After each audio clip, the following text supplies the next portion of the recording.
Eastern magic അവനിലേക്ക് സ്വാഗതം. നമ്മൾ പലതരം വിഭവങ്ങൾ തയ്യാറാക്കുമ്പോൾ സാധാരണയായിട്ട് എന്താ പറയുക, നമ്മളെപ്പോഴും മെയിൻ കോഴ്സിലുള്ള ഭക്ഷണങ്ങൾ, അതായത് ഇപ്പോൾ ഫ്രൈഡ് റൈസ് പോലെയോ അല്ലെങ്കിൽ ബിരിയാണി മാതിരിയോ ഇങ്ങനെയുള്ള കാര്യങ്ങൾക്കാണ് കൂടുതൽ പ്രാധാന്യം കൊടുക്കുന്നത്. പിന്നെ സൈഡ് ഡിഷസ്, ചിക്കൻ, ഫിഷ്, അല്ലെങ്കിൽ വ്യത്യസ്തമായ വെജിറ്റേറിയൻ വിഭവങ്ങൾ, നോർത്ത് ഇന്ത്യൻ, സൗത്ത് ഇന്ത്യൻ, ഇങ്ങനെ മാറി മാറി, അല്ലെങ്കിൽ ചൈനീസ് വിഭവങ്ങൾ, ഇങ്ങനെയാണ് നമ്മുടെ ഒരു ക്ലാസിഫിക്കേഷൻ. പല രീതിയിൽ പല പരീക്ഷണങ്ങൾ, പുഡിങ്ങുകൾ ഒക്കെ നോക്കാറുണ്ട്. പ്രാതലിൻ്റെ വിഭവത്തിന് നമ്മൾ കുറച്ച് പ്രാധാന്യം കുറഞ്ഞു പോകുന്നുണ്ടോ എന്നെനിക്കൊരു സംശയം. അപ്പോൾ നമ്മൾ സാധാരണ വീട്ടിൽ എന്താണ് രാവിലെ ബ്രേക്ക്ഫാസ്റ്റിന് കഴിക്കാറ്? ദോശ, ഇഡ്ഡലി, പിന്നെന്താ ആപ്പം, ഇടിയപ്പം, പുട്ട്, ഇങ്ങനെയുള്ള നാടൻ വിഭവങ്ങൾ. അക്കൂട്ടത്തിൽ വളരെ എളുപ്പം നമുക്ക് ചെയ്യാൻ പറ്റുന്നൊരു കാര്യം കൂടിയുണ്ട്. അത് എനിക്ക് തോന്നുന്നു ഏതൊരു ചെറിയ കുട്ടിയോട് പറഞ്ഞാലും, അല്ലെങ്കിൽ ഇപ്പോൾ ന്യൂലി മാരീഡായിട്ട് പുതിയ കല്യാണം കഴിഞ്ഞ് പോകുന്നവർ പോലും ഉണ്ടാക്കാൻ ഇഷ്ടപ്പെടുന്നൊരു കാര്യമായിരിക്കും ഉപ്പുമാവ്. ഉപ്പുമാവ് എന്ന് പറഞ്ഞാൽ ഏറ്റവും സിമ്പിളായിട്ടുള്ളൊരു കാര്യമായിട്ടാണ് കരുതപ്പെടുന്നത്. അപ്പോൾ ബാച്ചിലേഴ്സിന് പോലും കുക്ക് ചെയ്യാൻ പറ്റുന്നൊരു കാര്യം. അപ്പോൾ ഈ ഉപ്പുമാവിൽ തന്നെ കുറേ വ്യത്യാസങ്ങൾ വരുത്തിയാൽ എങ്ങനെയായിരിക്കും? ഈ ഉപ്പുമാവെന്ന് പറഞ്ഞാൽ വളരെ ഡ്രൈ ആയിട്ട് ഏറ്റവും എളുപ്പമുള്ള വലിയ സ്വാദില്ലാത്തൊരു കാര്യമായിട്ടൊക്കെ തോന്നുമെങ്കിലും, പക്ഷേ അതല്ലാണ്ട് കുറച്ചുകൂടി സ്വാദിഷ്ടമായ ഒരു ഉപ്പുമാവാക്കി മാറ്റിയാൽ എങ്ങനെയുണ്ടാവും? അപ്പോൾ അത്തരം ഒരു ഉപ്പുമാവാണ് നമ്മൾ ചെയ്യുന്നത്. സാധാരണ ഉപ്പുമാവൊന്നും അല്ല ഇത് കീമ ഉപ്പുമാവാണ്. കീമ എന്ന് പറഞ്ഞാൽ എന്താ? കൊത്തിയ ഇറച്ചിയെല്ലാം ചേർത്ത് കുറച്ച് അപ്പോൾ ഒരു നോൺ വെജ് ഉപ്പുമാവാണ് നമ്മൾ ഉണ്ടാക്കാൻ പോകുന്നത്.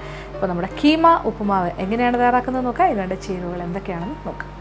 ബോംബെ റവ 1.5 കപ്പ് വറുത്തത്, കൊത്തിയ ഇറച്ചി 1/2 കിലോ, ക്യാരറ്റ് ചെറുതായി അരിഞ്ഞത് 1/2 കപ്പ്, ബീൻസ് ചെറുതായി അരിഞ്ഞത് 1/2 കപ്പ്, ഉരുളക്കിഴങ്ങ് തൊലി കളഞ്ഞ് ചെറിയ ചതുര കഷ്ണങ്ങളായി മുറിച്ചത് 1/4 കപ്പ്, ഗ്രീൻ പീസ് 1/2 കപ്പ്, സവാള 1 വലുത് ചെറുതായി അരിഞ്ഞത്, പച്ചമുളക് 2 ഇടത്തരം ചെറുതായി അരിഞ്ഞത്, ഇഞ്ചി ചെറുതായി അരിഞ്ഞത് 1.5 ടേബിൾ സ്പൂൺ, ടൊമാറ്റോ 2 എണ്ണം ചെറുതായി അരിഞ്ഞത്, മഞ്ഞൾപ്പൊടി 1/2 ടീസ്പൂൺ, മുളക് പൊടി 1.5 ടീസ്പൂൺ, ഗരം മസാലപ്പൊടി 1 ടീസ്പൂൺ, തേങ്ങ ചിരകിയത് 1 കപ്പ്, വെളിച്ചെണ്ണ 2 ടേബിൾ സ്പൂൺ, കടുക് 1 ടീസ്പൂൺ, വറ്റൽമുളക് 3-4, കറിവേപ്പില 2 തണ്ട്, മല്ലിയില അരിഞ്ഞത് 1/4 കപ്പ്, ഉപ്പ് ആവശ്യത്തിന്, തിളച്ച വെള്ളം ആവശ്യത്തിന്.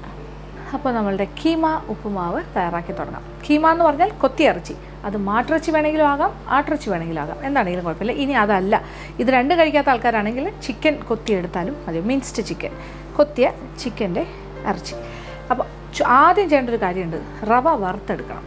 അപ്പോൾ ഇതിന് ഉപയോഗിക്കുന്ന റവ എന്ന് പറയുമ്പോൾ ബോംബെ റവയാണ്. ബോംബെ റവ എന്ന് വെച്ചാൽ ചെറിയ വൈറ്റ് ക്രീം കളറിലെ ചെറിയ തരി പോലിരിക്കുന്ന മണൽ പോലിരിക്കുന്ന റവയില്ലേ, അതാണ് നമ്മുടെ ബോംബെ റവ. ഇത് അളന്നെടുത്തിരിക്കുന്നത് 1.5 കപ്പ് റവ. എണ്ണയൊന്നും ഒഴിച്ചല്ല വറുക്കുന്നത്, ഡ്രൈ റോസ്റ്റ്, വെറുതെ. പാത്രം ചൂടായി കഴിഞ്ഞാൽ അതിലേക്ക് ഇത് അളന്ന് വെച്ചിട്ടുണ്ട്. 1.5 കപ്പ്, 1.5 കപ്സ്, 1.5 കപ്പ് റവ.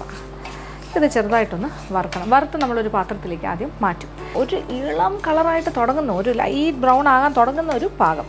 ഒരു ഭാഗത്ത് നമുക്കറിയാൻ സാധിക്കും, ഇതിങ്ങനെ താഴേക്ക് നോക്കുമ്പോൾ ചെറുതായി ഇങ്ങനെ മൂക്കുന്നൊരു നിറം വന്നു തുടങ്ങും. പക്ഷേ നമ്മൾ കൈയെടുക്കാണ്ട് ഇളക്കിയില്ലെങ്കിൽ അത് കരിയും എന്ന് തോന്നും, പെട്ടെന്ന് മൂത്ത് തോന്നും. പിന്നെ നമുക്കിങ്ങനെ കയ്യിലെടുത്ത് കഴിഞ്ഞാൽ ഇങ്ങനെ മണൽ മാതിരി ഇങ്ങനെ നല്ല തരിതരിയായിട്ട് തോന്നും. ശരിക്കും ഒരു ക്രിസ്പി ഫീലിംഗ്, അല്ലെങ്കിൽ ഒരു കരികരിപ്പ് നമ്മൾക്ക് കൈ കൊണ്ട് പിടിക്കുമ്പോൾ തോന്നുകയും ചെയ്യും. ആയിക്കഴിഞ്ഞു. ഇനി പാത്രത്തിൽ തന്നെ വെച്ചേക്കാനും പാടില്ല, കാര്യം ചട്ടി നല്ല ചൂടാണ്. അപ്പോൾ അതിനകത്തിരുന്നൊരു മൂക്കലുണ്ട്. അപ്പോൾ ഇത് അങ്ങനെ മൂത്ത് കഴിഞ്ഞാൽ ഒരു ഭാഗം അല്ലെങ്കിൽ അടിഭാഗം മാത്രം പെട്ടെന്ന് അങ്ങോട്ട് മൂത്തുക. അല്ലെങ്കിൽ നമ്മളിങ്ങനെ കൈയെടുക്കാണ്ട് വീണ്ടും ഇളക്കിക്കൊണ്ടേയിരിക്കണം. അതിന് പകരം നമ്മൾ പരന്നൊരു പാത്രത്തിലേക്ക് മാറ്റുന്നു.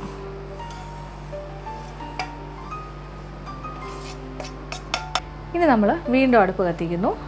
എന്നിട്ട് ചുവട് കട്ടിയുള്ള മറ്റൊരു പാത്രം അടുപ്പിലേക്ക് വെച്ചിട്ട് ഓരോ കാര്യങ്ങളായിട്ട് ചേർക്കാം. ഒന്ന്, ആദ്യം എണ്ണ. ഇത് ഏത് തരം എണ്ണയിലും ചെയ്യാം. വെളിച്ചെണ്ണയാകാം, റിഫൈൻഡ് ഓയിലാകാം, നെയ്യ് വേണമെന്നുണ്ടെങ്കിൽ നെയ്യിലും ചെയ്യാം. സമം നെയ്യ് സമം എണ്ണയാകാം, എങ്ങനെ വേണമെങ്കിലും. അളവും ഞാൻ പറയുന്നില്ല. ഒരു ടേബിൾ സ്പൂൺ മുതൽ 2 ടേബിൾ സ്പൂൺ വരെ വേണമെങ്കിലും ആകാം എണ്ണ. ആദ്യം ഒരല്പം എണ്ണ. അപ്പോൾ എണ്ണ ചൂടായി. ഇനി നമ്മൾ ആദ്യം 1 ടീസ്പൂൺ കടുകിട്ട് പൊട്ടിക്കും. അത് കഴിഞ്ഞിട്ട് വറ്റൽമുളക് എത്ര വേണമെങ്കിലും ഇടാമല്ലോ, 3, 4, 5 എത്ര വേണമെങ്കിലും. ഒരു 5 വറ്റൽമുളക് ഇരിക്കട്ടെ. ഇനി വേണ്ടത് കറിവേപ്പില. അത് ആവശ്യാനുസരണം അല്പം മാറി നിന്നിടാം. കറിവേപ്പിലയിൽ അല്പം വെള്ളമുണ്ട്. ഇത്രയും കാര്യങ്ങളായി കഴിഞ്ഞു. ഇനി നമ്മൾ ഇഞ്ചി, ചെറുതായി അരിഞ്ഞ ഇഞ്ചി ഏതാണ്ട് 1.5 ടേബിൾ സ്പൂൺ, 1.5 ടേബിൾ സ്പൂൺ ഇഞ്ചി, അതിനോടൊപ്പം തന്നെ 2 പച്ചമുളക്, ഇടത്തരം പച്ചമുളക് ചെറുതായി അരിഞ്ഞത്. ഒരുപാട് ചെറുതായിട്ടല്ല, എന്നാലും ഫൈൻലി ചോപ്ഡ് എന്ന് പറയാം. 2ആയിട്ട് മുറിച്ചിട്ട് ചെറുതായിട്ട് അരിഞ്ഞത്. ഈ പച്ചമുളകും ഇഞ്ചിയും ഒന്ന് ചെറുതായി വാടി തുടങ്ങുമ്പോൾ നമ്മൾ സവാളയും കൂടി ചേർക്കും. ഒരു വലിയ സവാള ചെറുതായി അരിഞ്ഞത്.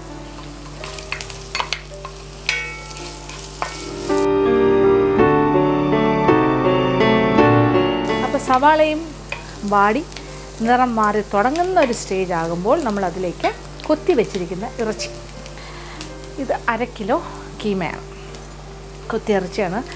ഇതിപ്പോൾ ഞാൻ മാട്ടിറച്ചിയാണ് ഉപയോഗിക്കുന്നത്. കൊത്തി ഇറച്ചി, മിൻസ്ഡ് മീറ്റ്. ഇത് ആട്ടിറച്ചിയിലും ആകാം, അതായത് മട്ടൺ കുത്തിയതാകാം, ചിക്കൻ്റെ ഇറച്ചി കൊത്തിയെടുത്തതും ആകാം. ഇനി ഇതിലേക്ക് ഇറച്ചി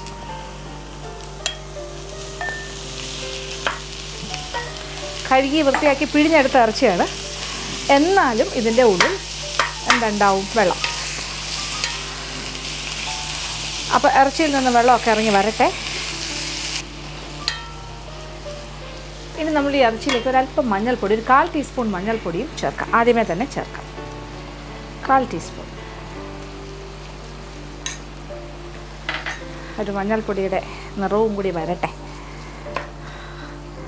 അപ്പോൾ ഇറച്ചിയിൽ നിന്നും വെള്ളം ഇറങ്ങി തുടങ്ങുന്ന ഒരു സ്റ്റേജ് ആയി കഴിയുമ്പോൾ നമ്മൾ പാത്രം അടച്ചിട്ടിട്ട് ഒരല്പം നേരം വേവിക്കുന്നു. ഇതേ വെള്ളം എല്ലാം ഇറങ്ങി തുടങ്ങി നമ്മുടെ ഇറച്ചിയിൽ നിന്നും. കണ്ടില്ലേ വെള്ളം ഊറി വരുന്നത്? ഇനി ഇത് കൂടിക്കൊണ്ടേയിരിക്കും. ഞാൻ വെള്ളമൊന്നും ഒഴിച്ചിട്ടില്ല, ഇത് ഇറച്ചിയിൽ നിന്ന് ഇറങ്ങുന്ന വെള്ളമാണ്. കണ്ടല്ലോ. ഒരല്പം സമയം വെയിറ്റ് ചെയ്യാം. ആ സമയം കൊണ്ട് ഈ ഇറച്ചി ഒന്ന് വേകും. പിന്നെ വെള്ളം കുറച്ച് ബാക്കിയുള്ള സമയത്ത് തന്നെ, കംപ്ലീറ്റ് വറ്റരുത്, അതിന് മുന്നേ തന്നെ നമ്മൾ പച്ചക്കറികളും ഇതിനകത്തേക്ക് ചേർക്കണം. ഇപ്പം നമ്മളുടെ ഇറച്ചി വെന്ത് തുടങ്ങി, ഏതാണ്ട് ഒരു പകുതി വേഗമായിട്ടുണ്ട്. കുറച്ച് വെള്ളം അതിനകത്തുണ്ട്, വെള്ളം കംപ്ലീറ്റ് ആയിട്ട് മാറിയിട്ടില്ല. വേണം അതിൻ്റെ ഇറച്ചിയുടെ ആ ഒരു സ്റ്റോക്ക്, സത്താണ് ഈ വെള്ളമായിട്ട് ഇറങ്ങി വരുന്നത്. ഇതിലേക്ക് 2-3 കാര്യങ്ങൾ. ഒന്ന് ഉരുളക്കിഴങ്ങ് ചെറിയ ചതുര കഷ്ണങ്ങളായി മുറിച്ചത് 1/2 മുതൽ 1/4 കപ്പ് വരെ ചേർക്കും. ഉരുളക്കിഴങ്ങ് അരിഞ്ഞാൽ അത് വെള്ളത്തിൽ തന്നെ ഇട്ട് വയ്ക്കണം, അല്ലെങ്കിൽ കളർ മാറും. പിന്നെ നമ്മൾ എന്താ ചേർക്കാൻ പോകുന്നത്? ക്യാരറ്റ്, ഒരു 1/2 കപ്പോളം ക്യാരറ്റ് ചെറിയ ചതുര കഷ്ണം. അപ്പോൾ ഇതെല്ലാം കൂടി ചേർന്ന് വരുമ്പോൾ എങ്ങനെയുണ്ടാവും? എല്ലാ കാര്യങ്ങളും ഇല്ലേ, വെജിറ്റബിൾസ്, മീറ്റ് ഒക്കെ ഉണ്ട്. ബീൻസും നമ്മൾ ചേർക്കുന്നു. ഇപ്പോൾ തന്നെ നല്ല മണമൊക്കെ വരുന്നുണ്ട്. ഓരോന്നോരോന്നായിട്ട് ചേർത്തുകൊണ്ടിരിക്കുന്നേ ഉള്ളൂ, എന്നിട്ട് പോലും. പിന്നെന്താ നമ്മൾ മറന്നുപോയൊന്നുമില്ല, നമ്മൾ ഗ്രീൻ പീസ്. ഇത് ശരിക്കും വേഗം ഓൾറെഡി എന്താ പറയുക, ഫ്രഷ് ഗ്രീൻ പീസാണ്. ഇത് ഫ്രോസൺ ആയിട്ട് നമ്മൾ വാങ്ങാൻ കിട്ടുന്നതാണ്. അപ്പോൾ അത് പ്രത്യേകിച്ച് വേകേണ്ട ആവശ്യമില്ല. പെട്ടെന്ന് ചൂടുവെള്ളത്തിൽ ഇട്ടൊന്ന് ബ്ലാൻ ചെയ്തെടുത്താൽ മതി. തിളച്ച വെള്ളത്തിൽ ഇടുമ്പോൾ തന്നെ അത് വെന്ത് കഴിയുന്ന ഒരു കാര്യമാണ്. അത് കുറച്ച് നേരം പച്ചവെള്ളത്തിൽ ഇട്ട് വെച്ചിട്ട് റെഡിയാക്കുന്ന ഗ്രീൻ പീസാണ്. എല്ലാ കാര്യങ്ങളും ഒന്ന് വേകട്ടെ. ഉരുളക്കിഴങ്ങ് വേകണം, ക്യാരറ്റ് വേകണം, ബീൻസ് വേണം, എല്ലാം പെട്ടെന്ന് വെന്ത് കിട്ടും.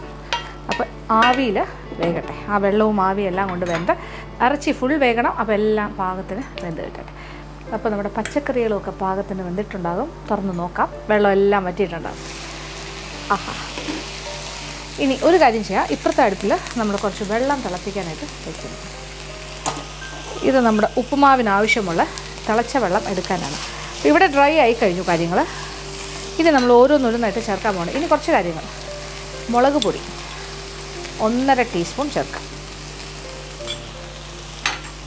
കളർ മഞ്ഞയെല്ലാം മാറി ഒരു ഓറഞ്ച് കളറായി.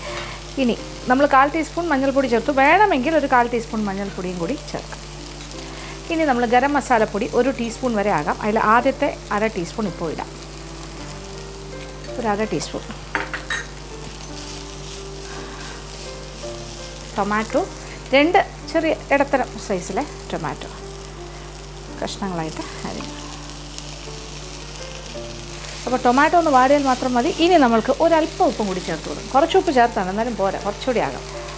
കുറച്ചുകൂടി ഉപ്പ് ചേർക്കാം. എന്നിട്ട് അപ്പോൾ എല്ലാം കൂടി ചേർന്ന് ഏതാണ്ട് ഡ്രൈ ആയി കഴിഞ്ഞു. ഇനി നമ്മൾ വറുത്ത് വെച്ചിരിക്കുന്ന റവ, ബോംബെ റവ, അതും ചേർക്കാൻ പോവാണ്. 1.5 കപ്പ് റവ.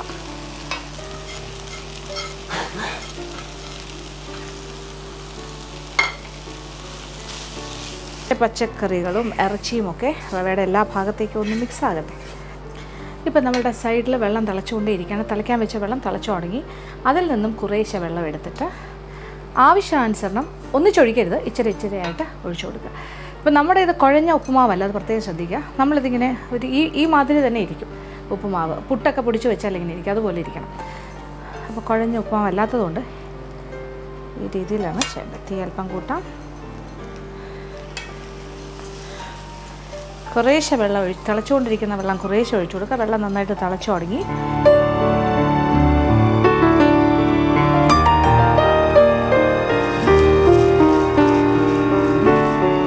ഇത് കുഴഞ്ഞൊന്നുമല്ല ഇരിക്കുന്നത്, ഇത് ഡ്രൈ ആയി തന്നെയാണ് ഇരിക്കുന്നത്. ഇളക്കിക്കൊണ്ടേയിരിക്കുക. ഇനി വേണ്ട കാര്യം തേങ്ങ ചിരകിയത് 1 കപ്പോളം. ഇപ്പം ഉപ്പൊക്കെ ഉണ്ടോ എന്ന് നോക്കാം, ഇല്ലെങ്കിൽ ഈ സ്റ്റേജിൽ ചേർത്ത് കൊടുത്താലും മതി. കണ്ടില്ലേ, നല്ല തോരൻ മാതിരിയുള്ളൊരു ഉപ്പുമാവ്. ഇത് പുട്ട് പൊടിച്ച് കിടന്നാൽ എങ്ങനെയിരിക്കും, പൊടിച്ചിട്ടാൽ എങ്ങനെയിരിക്കും, അതുപോലെ തന്നെയുണ്ട്. ലാസ്റ്റ് എന്താ വേണ്ടേ, ഇത് വേണമെന്നുണ്ടെങ്കിൽ ചേർത്താൽ മതി മല്ലിയില അരിഞ്ഞത്. നമ്മളെല്ലാം വ്യത്യസ്തമായിട്ടല്ലേ ചെയ്യുന്നത്, അപ്പോൾ മല്ലിയിലയും ഉപ്പുമാവിന് നല്ലത് തന്നെയാണ്. അപ്പോൾ ഉപ്പുമാവ് റെഡി. സാധാരണ ഉപ്പുമാവല്ല ഇത് കീമ ഉപ്പുമാവാണ്. ഇനി നമ്മൾ വിളമ്പുന്ന പാത്രത്തിലേക്ക് മാറ്റുന്നു. തീ ഓഫ് ചെയ്യാം.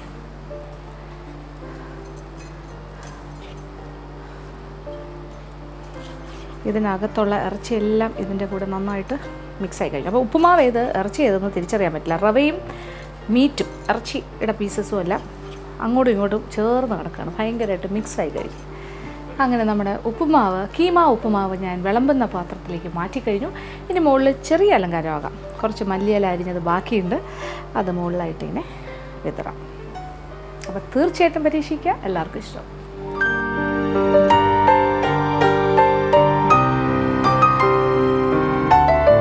ഇനി അടുത്തതായി മാജിക് ആവിൻ്റെ second recipe of the week. ഈ ആഴ്ചത്തെ സെക്കൻഡ് റെസിപ്പി ഒരു മധുരമാണ്. മധുരം എന്ന് പറഞ്ഞാൽ ഇതൊരു പുഡിങ്ങാണ്, ഡെസേർട്ട് ഐറ്റം. പിന്നെ ഇത് വളരെ സിമ്പിൾ, ഏറ്റവും ലളിതമായി നമുക്ക് ചെയ്യാൻ പറ്റിയൊരു കാര്യം. ഇതിന് ഒരു പൈനാപ്പിൾ ഫ്ലേവറാണ്. അപ്പോൾ പൈനാപ്പിൾ ജെല്ലി പുഡിംഗ് എന്ന് പറയാം, അല്ലെങ്കിൽ പൈനാപ്പിൾ മിൽക്ക് ജെല്ലി എന്ന് പറയാം, എന്ത് വേണമെങ്കിലും. പൈനാപ്പിളും പാലും എല്ലാം ചേർന്ന് വരുന്ന ഒരു കാര്യം. അപ്പോൾ ഈ പൈനാപ്പിൾ ജെല്ലി അല്ലെങ്കിൽ പൈനാപ്പിൾ മിൽക്ക് ജെല്ലി എങ്ങനെയാണ് തയ്യാറാക്കുന്നത് നോക്കാം. ഇതിന് വേണ്ട ചേരുവകൾ എന്തൊക്കെയാണെന്ന് നോക്കാം. പൈനാപ്പിൾ ജ്യൂസ് 1 കപ്പ്, പഞ്ചസാര 1 കപ്പ്, തണുത്ത പാൽ 4 കപ്പ്, ജലാറ്റിൻ 1.5 ടേബിൾ സ്പൂൺ, തണുത്ത വെള്ളം 1/4 കപ്പ്, തിളച്ച വെള്ളം 1/4 കപ്പ്, പൈനാപ്പിൾ എസൻസ് 1/2 ടീസ്പൂൺ. അപ്പോൾ നമ്മൾക്ക് പൈനാപ്പിൾ മിൽക്ക് ജെല്ലി പുഡിംഗ് തയ്യാറാക്കാം. ഇപ്പോൾ ഇത് 2 രീതിയാണ്. അതായത് ജെല്ലി പുഡിംഗ് എന്ന് പറയുമ്പോൾ ഒരു ജെല്ലി മാതിരി ഇങ്ങനെ കുറച്ച് എന്താ പറയുക, നമുക്കിങ്ങനെ മുറിച്ചെടുക്കാനൊന്നും പറ്റില്ല, പക്ഷേ ഇങ്ങനെ കോരി കുടിക്കാവുന്നൊരു പാകം, ഏതാണ്ട് ഒരു ഐസ്ക്രീം പോലൊക്കെ ഇരിക്കും. ആ രീതിയിലും ചെയ്യാം. അതല്ലെങ്കിൽ കുറച്ചുകൂടി കട്ടിയായിട്ടൊരു പുഡിംഗ് പോലെ ഇങ്ങനെ പീസസ് ആക്കി എടുക്കുന്ന രീതിയിൽ വേണമെങ്കിലും ചെയ്യാം. അതിൻ്റെ ഒറ്റ വ്യത്യാസമേ ഉള്ളൂ, ജലത്തിൻ്റെ അളവാണ് ഈ വ്യത്യാസം തീരുമാനിക്കുന്നത്. ജലറ്റിൻ കുറച്ച് ചേർക്കുകയാണെങ്കിൽ ഒരു ജെല്ലി ടെക്സ്ചറായിരിക്കും, കൂടുതൽ ചേർക്കുകയാണെങ്കിൽ മുറിച്ചെടുക്കാവുന്ന ഒരു പുഡിംഗ് പാകത്തിന് കിട്ടും. അപ്പോൾ നമ്മളിപ്പോൾ എങ്ങനെയാണ് വേണ്ടത്, നമുക്കൊരു 1 ടേബിൾ സ്പൂൺ ജലറ്റിൻ ചെയ്യാം, അല്ല ഒരു ജെല്ലി പാകത്തിന് ചെയ്യാം. ഓക്കെ, പക്ഷേ ഞാൻ അളവ് പറഞ്ഞിരിക്കുന്നത് 1.5 ടേബിൾ സ്പൂൺ ജലറ്റിനാണ്. പക്ഷേ അത് കുറച്ചുകൂടി ഉറപ്പ് കിട്ടുന്ന ഒരു അളവാണ്. ആദ്യമേ തന്നെ നമ്മൾ ഇതിപ്പോൾ 1 ടേബിൾ സ്പൂൺ ജലറ്റിൻ, അതിലേക്ക് ഒരു 1/4 കപ്പ് തണുത്ത വെള്ളം ഐസ് വാട്ടർ ഒഴിക്കാം. തണുത്ത വെള്ളം ഒഴിക്കുകയാണെങ്കിൽ പെട്ടെന്ന് തന്നെ കുതിർന്ന് കിട്ടും ജലറ്റിൻ. അപ്പോൾ അതങ്ങനെ ഇരിക്കട്ടെ, ഒരു സൈഡിലേക്ക് മാറ്റി വയ്ക്കാം. ഇനി നമ്മൾ ബാക്കി കാര്യങ്ങൾ ചെയ്യാം. അതായത് ഒരു വലിയ ബൗളിലേക്ക് 1 കപ്പ് പൈനാപ്പിൾ ജ്യൂസ്. ഇത് പാക്കറ്റിൽ വാങ്ങാൻ കിട്ടുന്ന പൈനാപ്പിൾ ജ്യൂസാണ്, കടകളിൽ വാങ്ങുന്നത്. പക്ഷേ ഇതിൽ ഇച്ചിരി മധുരം ഉണ്ടാവുമല്ലോ, കാര്യം നമ്മൾ കുടിക്കാനായിട്ട് വാങ്ങുന്ന പൈനാപ്പിൾ ജ്യൂസാണ്. ഇതിലേക്ക് ഏതാണ്ട് 1 കപ്പ് പഞ്ചസാര എന്നാണ് ഞാൻ അളവ് പറഞ്ഞിരിക്കുന്നത്. ഇത് നല്ല മധുരമായിരിക്കും. ഇത്ര മധുരം വേണ്ടാന്നുണ്ടെങ്കിൽ, കാര്യം ഈ പൈനാപ്പിൾ ജ്യൂസിന് വാങ്ങുന്നതല്ലേ പാക്കറ്റിൽ, കുറച്ച് മധുരം ഉള്ളതാണ്. അതുകൊണ്ട് 1/4 കപ്പ് പഞ്ചസാര ചേർത്താലും മതിയാകും. ഏതാണ്ട് 1/4 കപ്പോളം പഞ്ചസാര, 1/4 മുതൽ 1 കപ്പ് വരെ. ഇത് നന്നായിട്ടൊന്ന് ഇളക്കി അലിയിക്കണം. പൈനാപ്പിൾ ജ്യൂസും പഞ്ചസാരയും കൂടി ചേർന്നൊരു സിറപ്പായിട്ട് മാറും. ഇത് അലിയുന്ന സമയം കൊണ്ട് നമ്മുടെ ജലാറ്റിനും കുതിർന്ന് റെഡിയായി വരും. പിന്നെ വേണ്ടത് 4 കപ്പ് തണുത്ത പാലാണ്. അതിവിടെ റെഡിയാക്കി വെച്ചേക്കാം. തണുത്ത പാലെന്ന് പറഞ്ഞാൽ ഫ്രിഡ്ജിൽ വെച്ച് തണുപ്പിച്ച പാൽ. അങ്ങനെ പഞ്ചസാരയെല്ലാം നന്നായിട്ട് അലിഞ്ഞ് പൈനാപ്പിൾ ജ്യൂസിൻ്റെ കൂടെ ചേർന്ന് കഴിയും. ഇനി നമ്മൾ എന്താ ചെയ്യാൻ പോകുന്നത്, ഇനി നമ്മൾ ഈ തണുത്ത പാൽ ഇതിൻ്റെ കൂടെ സാവധാനം യോജിപ്പിക്കാൻ പോവാം.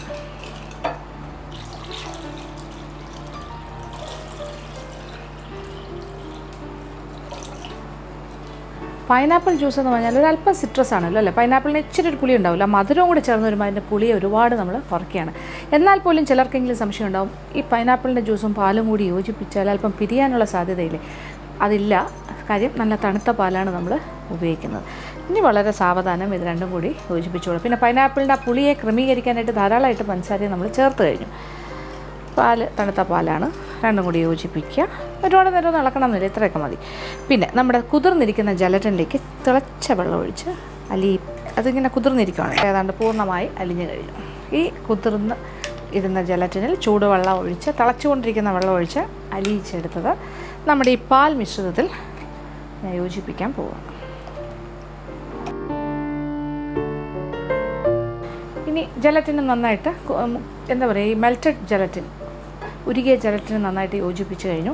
ഇനി ഇതിലൊരല്പം എസൻസ്, ഒരു 1/2 ടീസ്പൂൺ പൈനാപ്പിൾ എസൻസ്, കുറച്ചുകൂടി ഒരു ഫ്ലേവർ കിട്ടും. എന്തായാലും പൈനാപ്പിൾ ജ്യൂസ് ചേർത്തിരിക്കുന്നുണ്ട്, ആ ഒരു മണവും രുചിയൊക്കെ ഉണ്ട്. എന്നാലും ഒരല്പം എസൻസ് ഉണ്ടെങ്കിൽ ചേർക്കാം, പൈനാപ്പിൾ എസൻസ്. ഇനി നമ്മൾ ഇത് സെറ്റ് ചെയ്യേണ്ട പാത്രം, ഏത് പുഡിംഗ് പാത്രത്തിലാണോ ഒഴിച്ച് വയ്ക്കേണ്ടത് അതിലായിട്ട് ഒഴിച്ച് വയ്ക്കാം. 1 or 2 പാത്രങ്ങളിലാക്കി വയ്ക്കാം, ക്വാണ്ടിറ്റി അനുസരിച്ചിട്ട്. പെട്ടെന്ന് റെഡി ആവണമെന്നുണ്ടെങ്കിൽ കുറച്ചായിട്ട് ചെറിയ ചെറിയ പാത്രങ്ങളിലാക്കി വയ്ക്കാം. അപ്പോൾ ഇങ്ങനെ പാത്രത്തിലാക്കിയത് ഇനി നേരെ ഫ്രീസറിലേക്ക് വയ്ക്കുന്നു. അപ്പോൾ ഏതാണ്ടൊക്കെ സെറ്റായി കഴിഞ്ഞാൽ, ഇതിപ്പോൾ ഞാൻ ജെല്ലി സ്റ്റൈലിലാണ് ചെയ്തിരിക്കുന്നത്, റെഡി ആയി കഴിഞ്ഞിട്ട് നമുക്ക് വിളമ്പുന്ന പാത്രത്തിൽ, സെർവ് ചെയ്യുന്ന പാത്രത്തിലാക്കി വിളമ്പാം. അപ്പോൾ എന്തായാലും ഫ്രിഡ്ജിലേക്ക് ഞാൻ മാറ്റാൻ പോവാണ്. അപ്പോൾ നമ്മുടെ പൈനാപ്പിൾ മിൽക്ക് ജെല്ലി പുഡിംഗ് ഇവിടെ കറക്റ്റ് പാകത്തിന് സെറ്റായി കഴിഞ്ഞു. ഒരു ജെല്ലി സ്റ്റൈലിലാണ് ഇരിക്കുന്നത്. അത് നമുക്ക് എടുത്തിട്ട് ഒരു ഐസ്ക്രീം മാതിരി ഒരു ജെല്ലി സ്റ്റൈൽ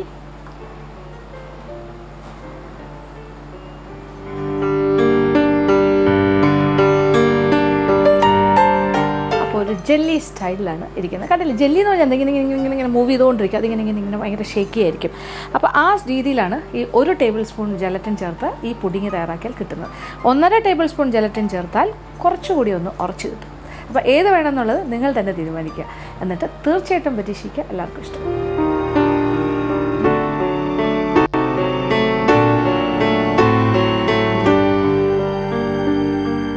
ഇന്നത്തെ എപ്പിസോഡിൽ കാണിച്ച 2 വിഭവങ്ങളും എല്ലാവർക്കും തന്നെ ഇഷ്ടപ്പെട്ടാണെന്ന് വിചാരിക്കുന്നു. നമുക്ക് ഇടയ്ക്കിടയ്ക്ക് വീട്ടിൽ ചെയ്യാൻ പറ്റിയ ഒരു ഉപ്പുമാവാണ് കീമ ഉപ്പുമാവ്. ഒരു സാധാരണക്കാരിയായ ഒരു ഉപ്പുമാവിനെ നമ്മൾ വ്യത്യസ്തമായൊരു വിഭവമാക്കിയാണ് കഴിക്കാൻ പോകുന്നത്. ഈ രീതിയിൽ തയ്യാറാക്കി കഴിഞ്ഞാൽ മടുപ്പില്ലാത്തൊരു ഐറ്റമായിട്ട് മാറും. പിന്നെ രണ്ടാമത് കാണിച്ചതും വളരെ ലളിതമായി നമുക്ക് വീട്ടിൽ ചെയ്യാവുന്ന ഒരു പുഡിങ്ങാണ്, jelly pudding, pineapple flavoured, pineapple milk. അപ്പോൾ പാലും പൈനാപ്പിളും എല്ലാം കൂടി ചേർന്ന് വരുന്നൊരു സ്വാദ്, ശരിക്കും നല്ല പൈനാപ്പിൾ സ്വാദുള്ളൊരു പുഡിങ്ങാണ്. അപ്പോൾ തീർച്ചയായിട്ടും 2 വിഭവങ്ങളും പരീക്ഷിക്കും. ഇന്നത്തെ എപ്പിസോഡ് ഇവിടെ അവസാനിക്കുകയാണ്. വീണ്ടും പുതിയ വിഭവങ്ങളുമായി മാജിക് അവനിലൂടെ കാണാം.